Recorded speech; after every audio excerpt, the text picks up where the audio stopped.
As a trader सबसे critical challenge जो आपको फेस करनी पड़ सकती है वो है बेस्ट एंट्री पॉइंट्स को आइडेंटिफाई करना। कई स्मार्ट मनी ट्रेडर्स के लिए मेन डिफिकल्टी ये होती है कि एंट्री के लिए ऑर्डर ब्लॉक्स यूज करें या फेयर वैल्यू गैप्स। इस वीडियो में हम ये कंफ्यूजन दूर करेंगे और आपको बताएंगे कि किस मार्केट कंडीशन में कौन सा मेथड बेस्ट परफॉर्म करता है। इन की फैक्टर्स को समझकर और सही क्राइटेरिया अप्लाई करके आप अपनी स्ट्रैटेजी रिफाइन कर सकते हो और प्रॉफिटेबल ट्रेड्स एग्जीक्यूट करने के चांसेस इंप्रूव कर सकते हो। तो अगर ये कॉन्सेप्ट आपको इंटरेस्टिंग लगता है तो लाइक बटन दबाओ और सब्सक्राइब करके नोटिफिकेशन बेल ऑन कर लो ताकि जब भी हम नए वीडियोस डालें तो आपको सबसे पहले पता चले। तो चलो बिना टाइम वेस्ट किए शुरू करते हैं। जैसा कि हम सब जानते हैं, ऑर्डर ब्लॉक्स और फेयर वैल्यू गैप्स दोनों ही स्मार्ट मनी ट्रेडर्स के लिए कॉमन एंट्री पॉइंट्स हैं। लेकिन चैलेंज यह है कि इनमें से कौन सा एरिया हायर प्रोबेबिलिटी सेटअप देता है और प्राइस द्वारा रिस्पेक्ट किया जाएगा। एग्जाम्पल के तौर पर इस केस में प्राइस ने higher time frame order block पर रिएक्ट किया लेकिन lower time frame order block को इग्नोर कर दिया। ये एक इंपॉर्टेंट पॉइंट क्लियर करता है। अगर आपकी एंट्रीज बार बार मिस हो रही हैं तो अक्सर ये साइन होता है कि आप अपने जोन्स को ओवर रिफाइन कर रहे हो। अगर हम इस एग्जाम्पल को ध्यान से देखें तो मार्केट पहले डाउन ट्रेंड में थी, फिर उसने रिवर्स करके ऊपर पुश किया और जब प्रीवियस हाई ब्रेक हुआ तो चेंज ऑफ कैरेक्टर आया जो एक पोटेंशियल बुलिश ट्रेंड की शुरुआत सिग्नल करता है। अब गोल है एक लॉन्ग पोजीशन के लिए एंट्री ढूंढना। इसके लिए सबसे पहले डिस्काउंट जोन आइडेंटिफाई करते हैं जिसमें हायर और लोअर दोनों टाइम फ्रेम ऑर्डर ब्लॉक्स मौजूद होते हैं। अगर आप higher time frame order block से एंट्री करना चाहते हो तो आप उस ऑर्डर ब्लॉक के टॉप पर बाय लिमिट ऑर्डर प्लेस कर सकते हो और अपना स्टॉप लॉस उसके नीचे रख सकते हो। इस अप्रोच से आपकी एंट्री हो जाती क्योंकि प्राइस ने आपके ऑर्डर को ट्रिगर कर दिया होता। लेकिन ये समझना जरूरी है कि higher time frame order block से एंट्री करने पर स्टॉप लॉस बड़ा हो जाता है जिससे रिवॉर्ड टू रिस्क रेशियो कम हो जाता है और अगर ट्रेड आपके अगेंस्ट चला गया तो लॉस ज्यादा होगा। टाइटर स्टॉप और better reward to risk ratio पाने के लिए ट्रेडर्स आमतौर पर अपनी एंट्रीज को extreme lower time frame order blocks पर रिफाइन करते हैं। ये मेथड देखने में अट्रैक्टिव लगता है क्योंकि इसमें छोटा स्टॉप लॉस और high risk to reward ratio मिलता है, लेकिन ये हर बार रियलिस्टिक नहीं होता क्योंकि प्राइस हमेशा lower time frame order blocks को रेस्पेक्ट नहीं। तो इसका एग्जैक्ट सॉल्यूशन क्या है? कई बार ऐसा होता है कि प्राइस ऑर्डर ब्लॉक्स को रिस्पेक्ट नहीं करता लेकिन फेयर वैल्यू गैप्स को रिस्पेक्ट करता है। सिंपल शब्दों में कहें तो प्राइस का रिएक्शन हर टाइम फ्रेम पर अलग होता है।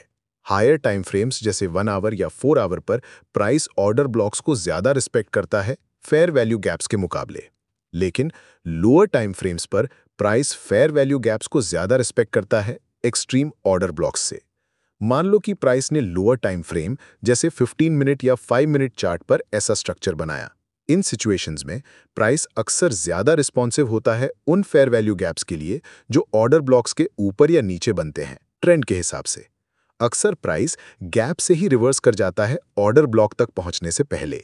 इसी वजह से fair value gaps entry opportunities identify करने के लिए ज्यादा इफेक्टिव होते हैं क्योंकि ये ज्यादा हिट रेट देते हैं एक्सट्रीम ऑर्डर ब्लॉक्स के मुकाबले।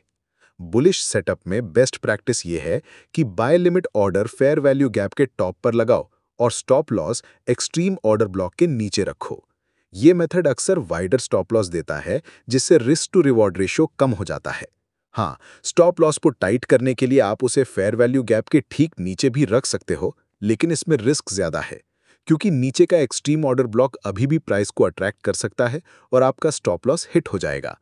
टाइट स्टॉप लॉस दिखने में अट्रैक्टिव लगता है लेकिन स्ट्रैटेजी अप्लाई करने से पहले रिस्क को अच्छे से वे करना जरूरी है। जैसा कि पहले बताया, हायर टाइम फ्रेम्स पर एंट्रीज के लिए ऑर्डर ब्लॉक्स ही प्राइमरी फोकस रहते हैं। हाँ, ट्रेडर्स चाहें तो लोअर टाइम फ्रेम्स पर सिर्फ ऑर्डर ब्लॉक्स पर रिलाई कर सकते हैं, लेकिन ऐसा करने से कई बार अपॉर्चुनिटीज मिस हो जाती हैं और पोटेंशियल ट्रेड सेटअप्स निकल जाते हैं। अब जब हमने ये देख लिया कि कभी प्राइस ऑर्डर ब्लॉक्स को रिस्पेक्ट करता है, कभी फेयर वैल्यू गैप्स को या कभी दोनों को, तो ये भी समझना जरूरी है कि कुछ केसेस में प्राइस दोनों को ही रिस्पेक्ट नहीं करता।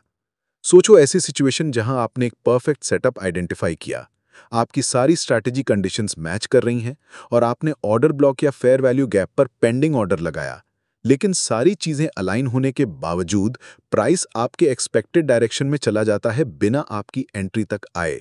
और आपका ऑर्डर अनफिल रह जाता है। इस तरह की प्राइस बिहेवियर का मेन रीजन ये है कि प्राइस जब रिट्रेस करके फेयर वैल्यू गैप या एक्सट्रीम ऑर्डर ब्लॉक तक आने की कोशिश करता है तो एक बड़ी इनएफिशिएंसी क्रिएट करता है। ऐसे केसेस में प्राइस जब अपने रास्ते में एक बड़ी इनएफिशिएंसी बना लेता है एक्सट्रीम ऑर्डर ब्लॉक या फेयर वैल्यू गैप की तरफ जाते हुए, तो वो पीछे के लिक्विडिटी वॉइड्स को रेजिस्ट करने में स्ट्रगल करता है। इसलिए प्राइस को एक पॉज लेना पड़ता है ताकि इनएफिशिएंसी की वजह से बने लिक्विडिटी वॉइड्स फिल हो सकें। जब प्राइस रिट्रेस करता है और फिर अपने डोमिनेंट ट्रेंड के साथ रीअलाइन होता है, तो अक्सर वो ऑपोजिट डायरेक्शन में इतना दूर नहीं जाता कि एक्सट्रीम ऑर्डर ब्लॉक या फेयर वैल्यू गैप पर पड़े पेंडिंग ऑर्डर्स ट्रिगर हो सकें। ऐसा इसलिए होता है क्योंकि जैसे ही मार्केट अपने प्राइमरी डायरेक्शन को रिज्यूम करता है, ट्रेडर्स एंट्री करते हैं ये मानकर कि रिट्रेसमेंट खत्म हो गया। वो surge of orders he dominant trend को फ्यूल करता है, जिसकी वजह से प्राइस आगे पुश होता है बिना उन एक्सट्रीम लेवल्स पर पड़े लिमिट ऑर्डर्स को एक्टिवेट किए। अब एक जनरल ट्रेडिंग एग्जाम्पल देखते हैं जो अब तक के सारे कॉन्सेप्ट्स को एक साथ टाई करता है। यहाँ 15 मिनट यूरो डॉलर चार्ट पर हम देख सकते हैं कि प्राइस बुलिश ट्रेंड में है। रीसेंट अपवर्ड मूव के बाद हम देखते हैं कि प्राइस ने अपने प्रीवियस हाई को तोड़ दिया, जो कंफर्म करता है एक ब्रेक ऑफ स्ट्रक्चर। अगला स्टेप होता है पोटेंशियल लॉन्ग एंट्रीज आइडेंटिफाई करना। यहां हमारे पास दो मेन ऑप्शंस हैं। पहला ट्रेडिशनल अप्रोच है एक्सट्रीम ऑर्डर ब्लॉक को देखना, जो इस केस में एक फेयर वैल्यू गैप के नीचे बैठा है। एंट्री स्ट्रैटेजी ऐसे होगी। पहला ऑप्शन है एक बाय लिमिट ऑर्डर लगाना ऑर्डर ब्लॉक के हाईएस्ट पॉइंट पर, ताकि प्राइस उसे मिटिगेट करे और फिर ऊपर मूव करे। दूसरा ऑप्शन है एक बाय लिमिट ऑर्डर लगाना फेयर वैल्यू गैप के टॉप पर। यह अप्रोच ज्यादातर लोअर टाइम फ्रेम्स पर यूज होता है, और क्योंकि हम लोअर टाइम फ्रेम पर ट्रेड कर रहे हैं, हम सेकंड ऑप्शन यूज करेंगे, यानी एंट्री फेयर वैल्यू गैप पर। अब जब हम फेयर वैल्यू गैप पर एंट्री करते हैं, तो आप अपनी एंट्री लगाओ फेयर वैल्यू गैप के हाईएस्ट पॉइंट पर और स्टॉप लॉस रखो फेयर वैल्यू गैप के जस्ट नीचे।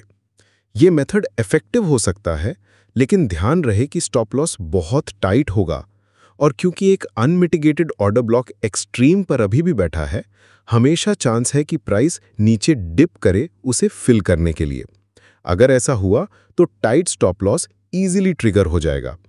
इसीलिए इसे अकाउंट करने के लिए ज्यादा सेफ है स्टॉप लॉस थोड़ा वाइड रखना और उसे ऑर्डर ब्लॉक के नीचे प्लेस करना। इस एंट्री मेथड का मेन पर्पस है ट्रेड मिस होने के चांसेस को मिनिमाइज करना, चाहे उससे रिवॉर्ड टू रिस्क रेशियो थोड़ा कम हो जाए। तो अब हमने अपनी एंट्री फेयर वैल्यू गैप पर प्लेस कर दी और स्टॉप लॉस ऑर्डर ब्लॉक के नीचे रखा। अब हम टारगेट करेंगे एक 1:2 रिस्क टू रिवॉर्ड रेशियो। और जब ट्रेड को चलने देते हो तो आप देख सकते हो कि प्राइस ने फेयर वैल्यू गैप को टैप किया और हमारे टारगेट तक पुश किया, जिससे एक प्रॉफिटेबल ट्रेड बना। और इसी तरह हमने ये मूव कैच किया फेयर वैल्यू गैप पर एंट्री करके। अगर हमने एंट्री ऑर्डर ब्लॉक पर लगाई होती और वेट करते कि प्राइस आए और उसे मिटिगेट करे, तो ये ट्रेड हम मिस कर देते। तो अब आपने सीख लिया कि अपने ट्रेड्स के लिए बेस्ट एंट्री पॉइंट्स कैसे आइडेंटिफाई करने हैं। अब आप बैक टेस्ट करके देख सकते हो कि इसे बेटर रिजल्ट्स के लिए कैसे अप्लाई करना है। अगर आपको ये वीडियो हेल्पफुल लगी हो तो लाइक बटन दबाना मत भूलना और सब्सक्राइब करके नोटिफिकेशन बेल ऑन कर लेना, ताकि जब भी हम न्यू वीडियोस बनाएं आपको तुरंत पता चले।